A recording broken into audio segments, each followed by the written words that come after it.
ब्रह्मा तस्मै श्रीगुरवे नमः वक्रतुण्ड महाकाय सूर्यकोटिसमप्रभः निर्विघ्नं कुरु मे देव सर्वकार्येषु सर्वदा मंगलं कौसलेन्द्राय महीपरात्मने चक्रवर्ती तनूजाय सार्वभौमाय मंगलम् सर्वमंगलमांगल्ये शिवे सर्वार्थसाधिके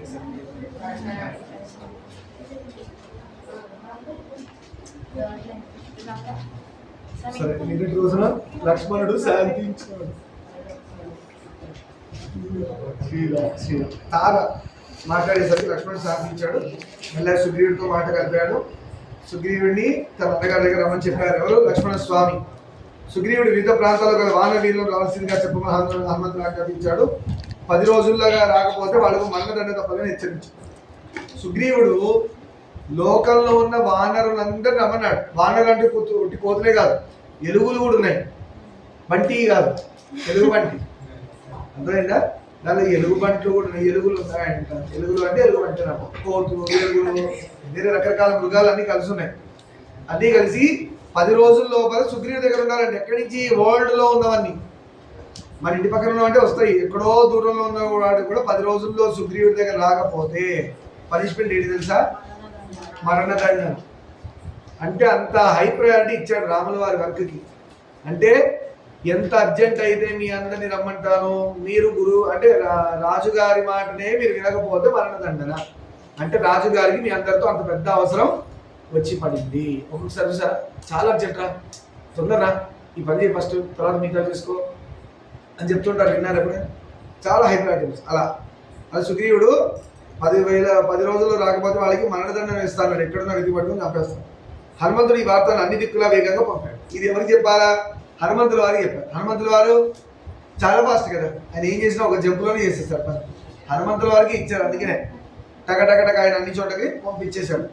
లేదంటే వేరే వాళ్ళకి ఇస్తే చెప్పడానికి 10 రోజులు పడుతుంది, ఇంకో రావడానికి ఇంకొక. ఫలితంగా కోట్ల మంది వానర యోధులు కిష్కిందకు చేరుకుంటున్నారు. కోతులు కాబట్టి వానర యోధులు. యోధులను ఎవరంటారు? యుద్ధంలో బాగా ఆరితేన వాడు యోధులు అంటారు. వానరులో యోధులు వచ్చారు అంటే అది కోతి జాతే, కానీ మనిషికి ఉన్న లక్షణాలతో ఉన్న కోతులని. అదో రకమైన జాతి. కోతి అనకూడదు. నర వానరం ఎలా అవుతుంటుందో నర లక్షణాలతో ఉన్న వానరం అని చెప్పాలి. సుగ్రీవుని ఆజ్ఞాటువంటిది, దానికి తిరుగులేదు. కోట్ల మంది వానరులు కిష్కిందకు వచ్చేస్తున్నారు. ఎక్కడి నుంచి? వరల్డ్ వైడ్ అన్ని చోట్ల నుంచి. శ్రీరాముడితో సుగ్రీవుడు సమావేశమయ్యాడు.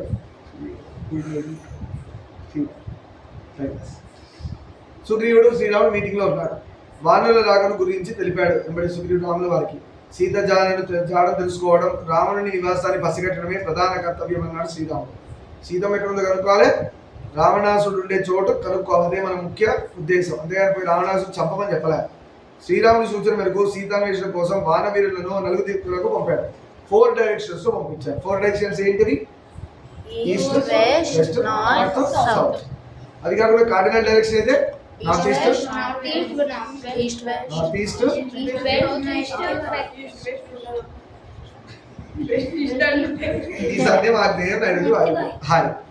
తూర్పు దిక్కులకు. ఇప్పుడు జాగ్రత్త వినండి, ఏ టీమ్స్ ఎటువైపు వెళ్ళినాయి వెతకడానికి. తూర్పు ఇది మీకు 10th క్లాస్ వాళ్ళకి మనకు వస్తుంది. జాగ్రత్త వినండి. తూర్పు దిక్కులకు వినతుడు వెళ్ళాడు. వినతుడు నాయకత్వంలో సేనను పంపించాడు. తూర్పు వైపు వెళ్ళిన లీడర్ వెతకడానికి వెళ్ళిన వాళ్ళు ఎవరు? కిష్కింద నుంచి వినతుడు. వినతి అంటే ఏంటి? ప్రేయర్. మన ప్రేయర్ ఎటు సైడ్ తిరిగి చేస్తాం? తూర్పు తిరిగి చేస్తాం. అలా గుర్తుపెట్టుకోండి. వినతుడు తూర్పుకి నాయకత్వంలో ఒక సైన్యం బయలుదేరి సీతమ్మ వెతకడం కోసం. దక్షిణ దిక్కుకి అంగదుని నాయకత్వంలో హనుమంతుడు, జాంబవంతుడు మొదలైన ప్రభు. ఈ ఎట్లా గుర్తుపెట్టుకుంటారు? దక్షిణానికి వెళ్ళింది ఎవరు? అంగదుడి నాయకత్వంలో హనుమంతుడు, జాంబవంతుడు సౌత్ పోయాడు. ఎందుకంటే రావణాసుడు పట్టుకెళ్ళింది అదే డైరెక్షన్ కాబట్టి మెయిన్ టీం నన్ను పంపించాడు. మేనమామను సుగ్రీవుడు. మేనమామ ఎవరు? సుషేనుడు. సుగ్రీవుడు, సుషేనుడు. ఇది గుర్తుపెట్టుకోవచ్చు ఈజీగా. పడమరకు వెస్ట్కి వెళ్ళారు. నీట్గా ఇట్లా తిరుగుతున్నారు. సో ఈస్ట్కి ఎవరు? వినతుడు. వినతి అనుకున్నాం. వినతి హిందీలో వినతి ప్రేయర్. వినతుడు.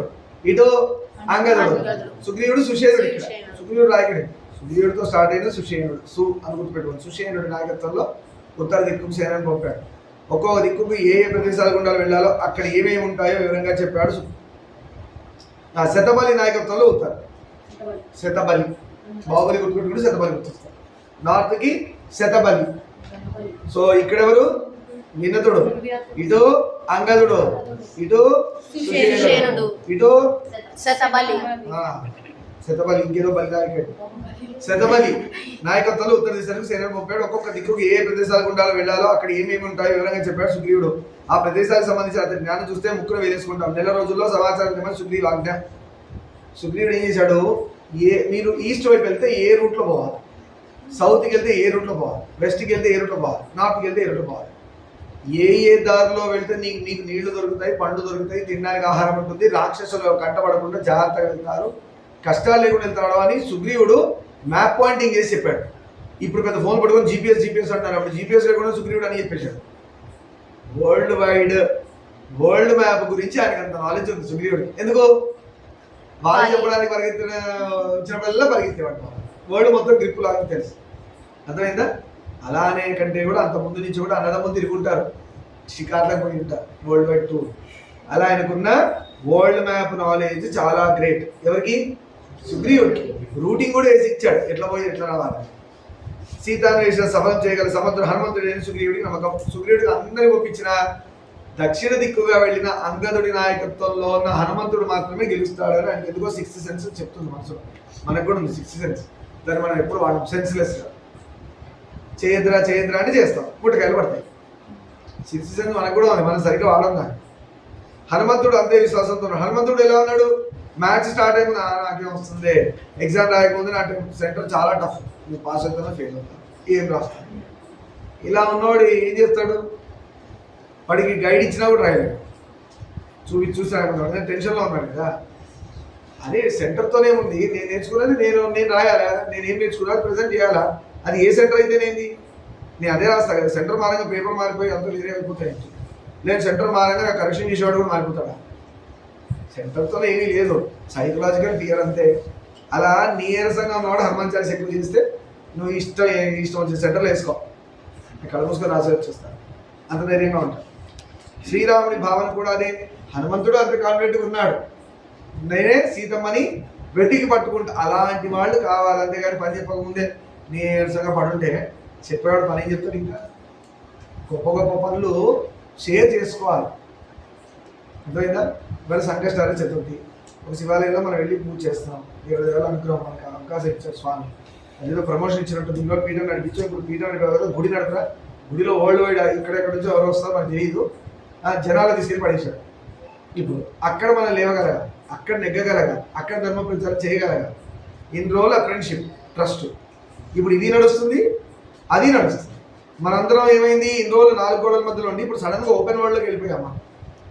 అందరూ ఒక్క హనుమాన్ చాలీసా దెబ్బకే పేర్లు మోగిపోయినాయి అని చోట అన్ని గుళ్ళ వాళ్ళు పిలుస్తున్నారు.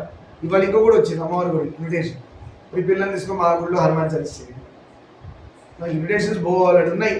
సరిగ్గా చదువుకొని పేరెంట్స్తో కంప్లైంట్ లేకుండా ఉంటే హాయిగా సమితిలో చదువుకోవచ్చు, ట్యూషన్లో చదువుకోవచ్చు. ట్యూషన్ మానేసినా సమితిలో మాత్రం రావచ్చు. పేరెంట్స్తో మాట తెలియకండి, అదొక్కటే మాకున్న అప్లికేషన్. బాగా చదవండి, పిచ్చి ముచ్చడు పెట్టకండి. సరే, శ్రీరాముడికి కూడా అదే నమ్మకం ఉంది, హనుమంతుడు నెగ్గి వస్తాడు అని. అందుకే తన పేరు చెక్కబడిన ఉంగరాన్ని హనుమంతుడికి ఇచ్చాడు శ్రీరాముడు. ఇంతమంది పోయారుగా, తన పేరు శ్రీరామ అని చెక్కిన ఉంగరం ఉంటుంది. ఇప్పుడే కాదు ఇక్కడ రాసుకోవడం, అప్పట్లో కూడా రాసుకున్నాడు. అప్పుడు ఉంగరాన్ని రాసుకున్నాడు, 2 మీద టాటూలు వేసుకోవాలి కలిసి. శ్రీరాముడు తన పేరు శ్రీరామ అని చెక్కబడిన రాజముద్రిక అంటారు దాన్ని చూడగానే సీతమ్మ గుర్తుపడుతుందని ఆ ఉంగరాన్ని హనుమంతుడికి ఇచ్చాడు. చాలా మంది అనుకుంటారు హనుమంతుడు చేతిలో పెట్టుకున్నాడు, మెళ్ళ వేసుకున్నాడు, ఇంకేదో చెప్తారు, అంతే కదా. ఆయన తలలో కొప్పులో దోపుకున్నాడు అని చెప్తారు.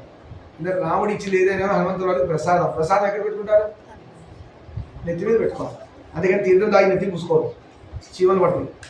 ఎవడు చెప్పాడో ఏంటో, కొన్ని అలవాటు ఎట్లా వస్తాయో కూడా తెలియదు. అగరబత్తి వాసన చూడాలా, నేను పర్ఫ్యూమ్ కొట్టాలనుకుంటా, మీరు ముక్కుతో చూస్తారా, మీ చుట్టూ ఇట్లా కొట్టాలా, ముక్కు దగ్గర కొట్టాలా, చేస్తాం. కానీ అందుకనే ఇలా కొట్టి ఇలా చూసుకుంటాం, అందుకని ఇలా కొట్టి ఇట్లా చూసుకుంటామా? దేవుడు మాత్రం అగరబత్తి ఎందుకు ఇలా తింటున్నారు? ఎక్కడి నుంచి వచ్చిన అలవాటు? ఒకసారి ఆలోచన చేయండి. దీపం హారతంటే దిష్టి తీయాలి కాబట్టి అలా తీస్తారు. ధూపానికి ఏం సంబంధం? ఇలా తిప్పుతారు, ముక్కు ఇక్కడ పెట్టుకొని తలకాయ చుట్టూ ఎందుకు తిప్పుతారు ధూపం? ఆలోచన చేయండి ఒకసారి. అది ఎక్కడి నుంచి వచ్చింది అలవాటు? ధూపం ఆగ్రాపయామి అంటాడు స్వామి, రెడీగా ఉంటాడు, ముక్కు పెట్టుకొని పీల్చుకుందాం మంచిగా వెళ్ళేదా శ్వాస పెట్టాడు. మన గిరగిరి తిప్పుతాం. ఆయన కావాలి పాపం మన అగరబత్తి చుట్టి ఇలా తిప్పాలి, మెడకాయ పట్టుకోదు. ఎక్కడి నుంచి వచ్చింది అలవాటు? అలానే ఇందాక ఇంకో అలవాటు చెప్పుకున్నాం మనం, తీర్థం. తీర్థం ఎత్తి రాసుకున్నాడు చెప్పాడు, బెల్లం పొగ చేతి పెట్టాడు, అది కూడా రాసుకుంటాం. ఎత్తికి తినేసాక చెయ్యి ఎంగిలి అవ్వలే, తీర్థం తీసుకుంటే చెయ్యి ఎంగిలి ఇంట్లో తలకింత రాసుకుంటున్నాం. తేనె ఇయ్యాలి, తేనె పోయాలి, నెత్తికి రాసుకోవాలి. రాత్రి చీమలు కుడుతుంది. ధర్మం అంటే చెప్తుంది ఎవరికైనా? అది ధర్మం ఎక్కడైనా తీర్థం తీసుకుంటే రాత్రి చీమలు కుట్టాలని రాసుకుందా ధర్మంలో? అలా అసలు చేస్తుందా? మరి ఎక్కడి నుంచి వచ్చాయి? ఎవరైనా చచ్చిపోతే 11 రోజులు ముట్టుకూడదని చెప్తారు. చచ్చిపోయిన వాడు ఇప్పుడు వెళ్ళిపోయాడు, వీడు ఉన్నోళ్ళని చంపుతున్నాడు 10 రోజులు ముట్టుకోకుండా దేవుడు. మరి తింటాడు, పడుకుంటాడు, డ్రెస్సులు కొనుక్కుంటాడు, నవ్వుతాడు, ఆడతాడు, పాడతాడు, అని చేస్తాడు. దేవుడి దగ్గర మాత్రం 11 రోజులు ముట్టదు, సంవత్సరం రోజు ముట్టుకోవద్దు అంటాడు. 11 రోజులు కాదు, సంవత్సరం ముట్టద్దు అంటాడు. సంవత్సరంలో మాత్రం కొత్త షర్టు కొనుక్కుంటాడు, అన్నీ చేయిస్తాడు, సినిమాకి పోతాడు. అని ఎట్లా ఫీల్ అవుతాడు? వెళ్ళకపోతే తాతయ్య ఫీల్ అవుతాడు, పోయిన తాతయ్య ఫీల్ అవుతాడు, సినిమాకి పోతాడు అన్నట్టు ఫీల్ అయ్యి పోతాడు సినిమాకి. గుడికి మాత్రం అడిరా, గుడిలో భగవంతుడు ఉంటాడు, చాలా పవర్ఫుల్, గుడికి అలా పోవద్దు, సంవత్సరం పోవద్దు. సంవత్సరం మాత్రం దొబ్బిదే పడుకోవచ్చు మంచి హాయిగా, కుంభాలు దిక్కుమాల పనులను చేసుకుంటాం. నిజంగా చేస్తే అటు చేయండి, లేదంటే ఇటు ఉండండి, మధ్యలో అటు ఇటు కానిలాగా ఉంటుంది.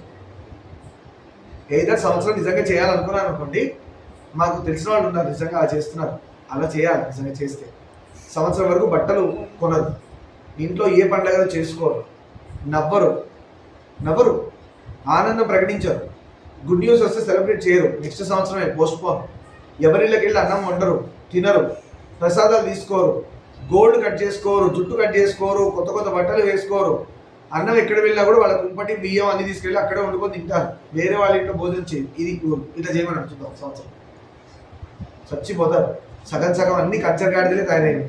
అది గుర్రం కాదు, గాడిద కాదు. గుర్రం అన్నాడు గుర్రం కాదు, గాడిద అన్నాడు గాడిద కాదు. బరువు వస్తుంది పోయి గాడిద అంటే గాడిద కాదు, పోయి ఫాస్ట్ పరిగెత్తు గుర్రం అంటే గుర్రం కాదు. మన పరిగెత్తడానికి పనికి రావట్లేదు, సామాన్లు మోయడానికి పనికి రావట్లేదు, కంచర్ గాడిద తయారైంది. చనిపోతే ఇంట్లో 10 రోజుల వరకే లెక్క. 10 రోజుల వరకు దీపం పెట్టమన్నా. ఇల్లు శ్మశానంలాగా దీపం లేని దానిలా ఉండకూడదు, దీపం పెట్టాలా ఇంట్లో.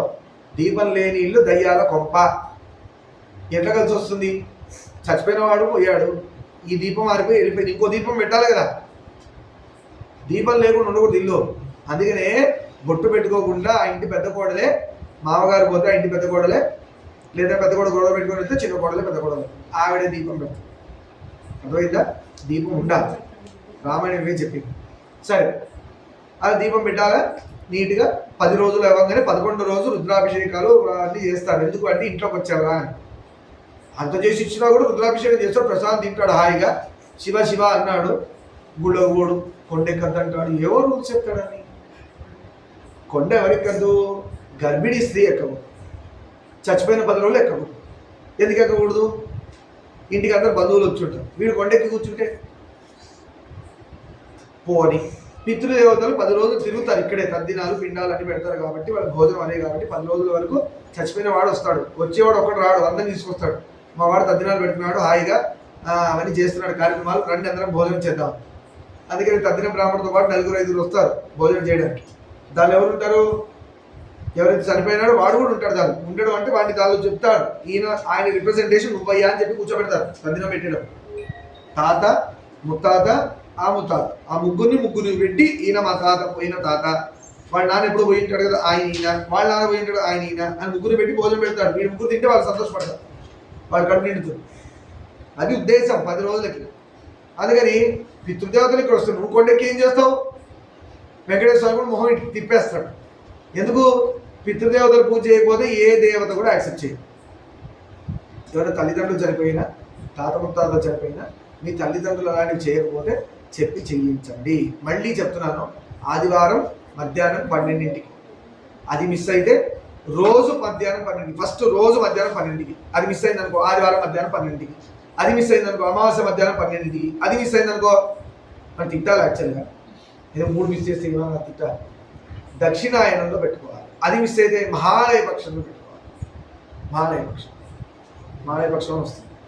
అర్థమైందా? 15 రోజులు ఉంటుంది. అది ఆ 15 రోజులు పెట్టిన దరిద్రుడు అలా వేరే మాట. ఎందుకంటే తల్లిదండ్రులు బ్రతుకుండగా చూడలేదు, చచ్చాక కూడా పెట్టకపోతే పిండం కూడా పెట్టరా ఆఖరికి. పిండం ఎలా పెట్టాలా? అప్పు తెచ్చి పెట్టకూడదంట. నువ్వు రేషన్ బియ్యం తింటే రేషన్ బియ్యంతో ముద్దలు చేయాలి, పిండం పెట్టడం పప్పు వేసరి. అంతేగాని మనకి రేషన్ రైస్ బాస్మతి రైస్ తెచ్చి పిండం పెట్టకూడదు. నువ్వు బాస్మతి తిని రేషన్ రైస్ పిండం పెట్టకూడదు. నువ్వు ఏది తింటే అదే రామాయణం చెప్తుంది కదా. రామాయణం అందుకు వినాలి. రామాయణం ఏం చెప్తుందంటే రాముల వారు అరణ్యవాసం చేసేప్పుడు దశరథ మహారాజుకి గార చెట్టు ఉంది, గార పిండి, గారెల బూరెలు కాదు, గార చెట్టు పిండి విత్తనాలు, దాన్ని పిండి చేసుకుని వాటి ముద్దలు తింటున్నాడు ఆయన. పాపం వనవాసులు, రాముడికి ఏం కర్మ పట్టింది? గార పిండి ముద్దలతో తద్దినం పెట్టాడు దశరథ మహారాజుకి. అంటే యథాశక్తి తద్దినం, ఎప్పుడు యథాశక్తి, అప్పు చేసి తద్దినాలు పెట్టకూడదు.